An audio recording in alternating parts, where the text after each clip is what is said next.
হাওড়ার খবর আপনারা সবাই জানেন, সেখানে একটা ভূমিকম্প হয়ে গেছে, কিন্তু ভূমিকম্প প্রাকৃতিক কারণে ভূমিকম্প নয়, এটা দুর্নীতির ভূমিকম্প হয়ে গেছে। অর্থাৎ সেখানে মাটি থেকে শুরু করে, রাস্তা থেকে শুরু করে ফেটে চৌচির হয়ে গেছে। কিন্তু কি অদ্ভুত পরিহাস, শুভেন্দু অধিকারী যাওয়ার সঙ্গে সঙ্গে অত্যন্ত তৎপর হয়ে গেল পুলিশ।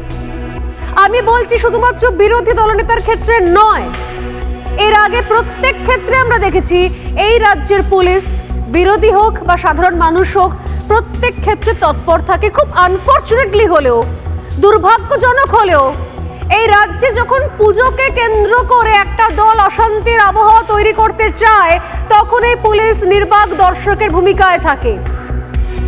বাড়ি ঘর ভাঙচুর হয়ে যায়, আগুন জ্বলে যায়, পরের দিন সকালে গিয়ে পুলিশ পৌঁছয়, পরের দিন সকালে এলাকায় ঢোকে র্যাব।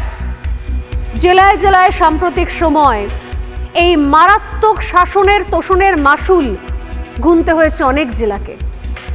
আমি জানি না যে শাসকের তোষণ হিন্দুদের শোষণে পরিণত হচ্ছে কিনা, মানুষ বলবে সে কথা।